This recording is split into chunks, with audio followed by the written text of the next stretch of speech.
has got to be my strangest filming setup probably ever. Oh, okay, here we are. Hi guys, hello. Been a bit since I have made a YouTube video, so hi, I hope you're having an amazing, wonderful, blessed day. I am obviously in Kentucky now. Well, maybe not obviously, I guess this could be Texas, but I am in Kentucky now.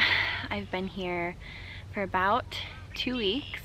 I am out on my favorite road in the whole world, which if you're in Lexington, this is Old Richmond Road, and hopefully the sun will set back here behind me during this video so that you guys can kind of see why I love it here so much and why Kentucky brings me so much peace when things aren't awesome.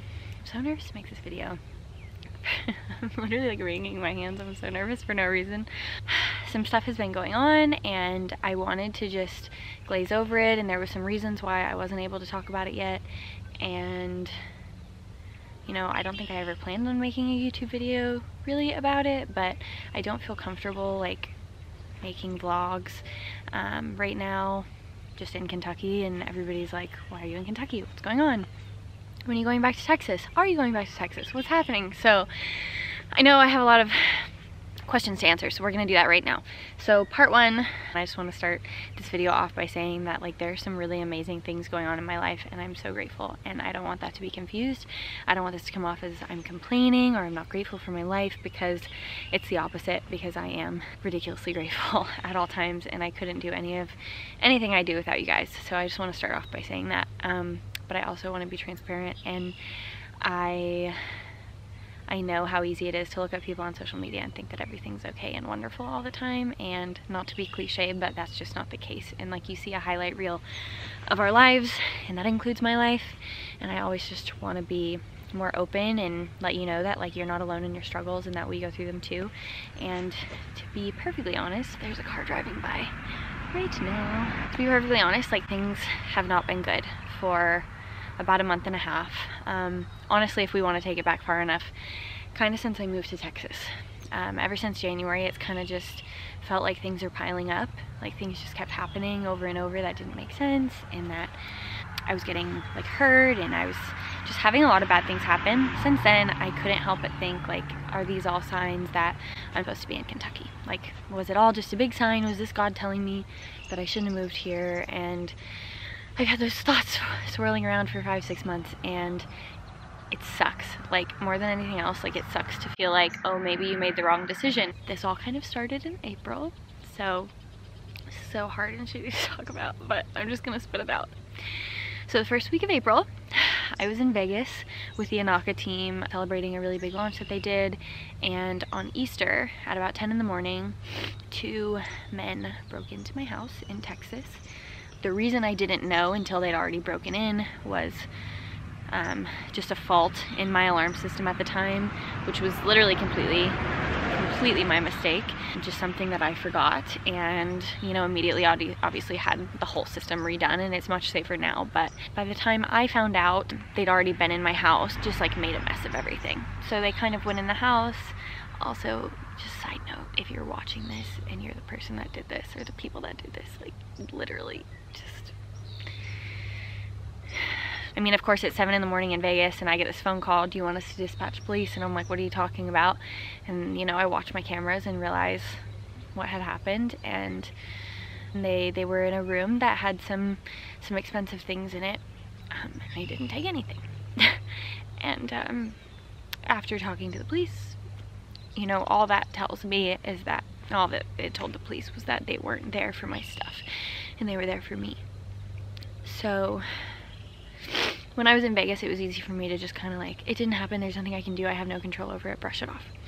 You know, I went back home, I had police come in to my house with me, we redid my security system, fixed everything, and I think I was okay with it for a while. Like, I think I was just like, there's nothing I can do, I fixed the problem, this just is what it is, now I have to live with it. Ultimately, you guys, like, to know that there were people in my space, like in my home where I live, and like know that they were inside, and that comes from someone, like, I don't let people in my house. Like, I am so weird about who I let inside, because I just have this thing where I'm like, oh, if people come in your house and you make memories with them, then those memories live in the space that you live with you, and like, I don't want negative memories living in my space. And two, you know, bad people brought that into my home. That was the first week of April. And from April 7th to when I got to Kentucky, I don't think I slept. I don't think I slept more than an hour a night. I didn't feel safe. I couldn't cook in my kitchen at night. I slept with all the lights on. I slept on my couch. I just couldn't function. Like, I wasn't okay. I was in my house with my alarm system on 24/7 because I was so afraid. And then 2 weeks before the break-in, I had posted on my story a coffee table that I wanted, but that it was out of stock and I couldn't find it anywhere. And then the week after Vegas, I got home to a box on my doorstep, and it had no name, no label, no shipping, no order details, nothing. And it was a coffee table that I had wanted, just in a box. And I know some people are like, oh, it's probably a gift, be grateful, be this, be that. It freaked me out a lot. Like, who has my address? Why did they send something to my house? Which, like, as much as I want to believe that that's, I don't know, a coincidence or nothing or a friend or whatever, like, it's not friendly. It was a, I know where you live and here's this thing to prove that I know where you live. And I think all these things started happening, and then it just made me spiral back to like, well, my mover screwed me over and this happened and this happened. Now my privacy is violated and I'm not sleeping, and I just felt like I was losing my mind. Like, I wasn't doing okay. And it kind of started spilling into every other aspect of my life. I started questioning everything about myself. How I look, how I feel, comparing myself to people. Why is my life so bad? Why do these things keep happening to me? What am I doing wrong? Why am I not enough? And like, so much of the result of that was just, and I know now, like, I wasn't sleeping. I wasn't taking care of myself. I was spiraling, like, mentally. And, you know, you guys know how much I scream about mental health and how important it is, and I wasn't taking care of mine. And I felt like I couldn't. I was prescribed sleeping pills because I couldn't sleep, and I would take sleeping pills and I still wasn't sleeping. So all of that happened in that span of a few weeks. I struggled for a while, and then I was like, you know what, I'm just gonna go back to Kentucky. I need a break. I need a minute. It's just a little too much. I can't do it. Like, I'm gonna go home, I'm gonna visit family, I'm gonna reset, it's gonna be great, I'm gonna sleep, and I'm not gonna be scared. So I came home, and it sounds so weird, but I don't think I knew that there was a problem. Like, even looking back, like, I was acting like everything was okay. I was still going about my normal life. I was going out with my friends, like, and then I would get home at the end of the night after a night out and like sleep on my couch or like sleep in a guest room because I was so scared to like sleep in a normal room, and then wake up and drink 1,000,000 pounds of caffeine and just try to stay awake and try to be okay and try to be on and like be there for everyone and do all the things that I'm supposed to do in my job and like show up. And I felt so much pressure to just show up 24/7 on social media and be okay and not be tired and not be sad and not be scared, that I just like pushed it all down. And I came home here thinking like, hey, I'm gonna get home, I'm gonna breathe, I'm gonna be fine, like I'm gonna forget about it and I'm gonna go back like nothing happened. And I got home here to my mom's, and my first night here, my very first night, I got, like, you know, my alarm went off again, and I look at my phone, it's almost midnight, and I looked at my phone, and there was a man at my front door, shaking the doorknob, trying to get in. And I mean, sitting there in bed, like here at my mom's house, and just literally just watching this grown man try to break into my house, and then just took all my stuff that was on my front steps, I guess when he couldn't. I mean, all I could think watching the video was like, my bedroom is 50 feet away. What if I was home? Like, what if I was home on my phone in my bed? Like, looking at my phone, thinking, okay, someone's about to break into my house. What do I do? And like, I think it just, sorry, wow. I don't know, I just like unraveled. I can't say how grateful I am that I wasn't there, but literally, like, if I had taken a flight one day later, I would have been home And this person would have been at my front door trying to get in. And then, you know, you spiral and you're like, okay, what if he did get in? What would you have done? And, you know, of course, I see this going on. I call the police. And the time that it took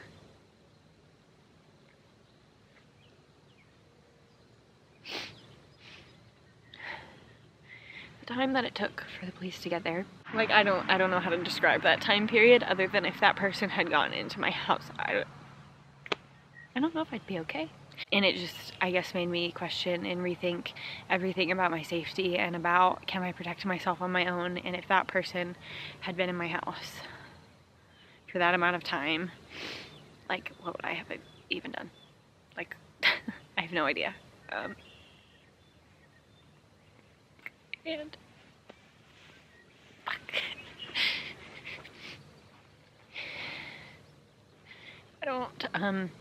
I don't know how to describe, like, the fear of, like, not being able to go home. And it's so much worse now than it was, because now it's happened twice when I'm out of town, and now a couple of options that would allow me to maybe feel safe there again, but they're pretty extreme. So I don't know if I'm going to be doing that. But, you know, the extreme options, if I do choose to pursue those, then I won't be scared to live in the house, really. And it's why I'm not scared to share this online now, because, I don't know, my house is being patrolled, and if I continue to live there, it will be patrolled, like, for always. And anybody would have to be pretty stupid to break into the house that the cops patrol. There you go. That's what's been going on. As upset as I am about, like, the break-in, and as scary as it is and how, like, uncomfortable I am, I think I'm just, like, heartbroken about all of the things that I wanted to do in Texas, and, like, the life that I wanted to have, and, like, how much time and effort I put into that house, and how much I love the house, and just, like, I don't know, I just feel like I had all these, like, dreams of, like, what it was gonna be. And when I got there, I was like, you guys know my journey to Texas was not smooth. Like, it was hard. And over the first few months, I was like, I'm learning to be resilient. This is, like, teaching me to be stronger. This is teaching me to deal with obstacles. Like, it's teaching me all the things.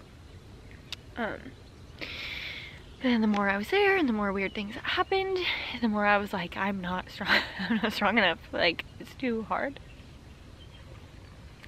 And that's, like, the worst thing in the world to admit, because I want to, you know, do anything, and I want to tell you that you can do anything, and I just got to the point where I couldn't do it by myself anymore. I couldn't be there by myself. I couldn't sleep. I couldn't feel safe. I just wasn't okay. And, you know, and that's the part where you take a step back and you admit it, and you say, I'm not okay. And sometimes you just can't.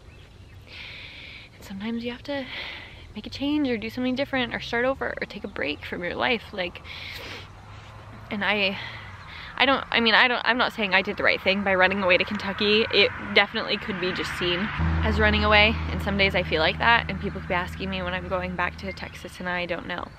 I don't know if I want to go back and live in my house, or go back and stay with a friend and move into a different house. I don't know if I want to move into an apartment. I don't know if I want to buy a house in a gated community. I don't know if I want to live in Kentucky again, or just move somewhere completely different. I think so much of why I've been spinning is just that I thought that Texas would be it. I was like, I'm gonna go to Texas, and that's gonna be my home, and I'm gonna figure out my life, and it's where I'm gonna be, and it's gonna be it for me. And, you know, obviously now it doesn't feel like that. It doesn't feel like going home. It just feels like this house that I don't want to be in, that I'm going back to, and I don't know what to do with it. And I think I was excited to have friends and have this life, and I was, like, living it, and I felt so good. And then it was just, like, one thing after another. I was just like, it's okay, I'll be fine, I'll move on, I'll push through it. And then it just kind of piled up, and I couldn't bear the weight anymore. So if you can take anything away from this video, other than here's why I've been a mess and I've been all over the place, let it be that you deserve to feel safe and comfortable. You deserve to be able to sleep at night. You deserve to have a home that feels like home, and it should be fought for. And I will fight for that until I find it again. If it's in Texas or not.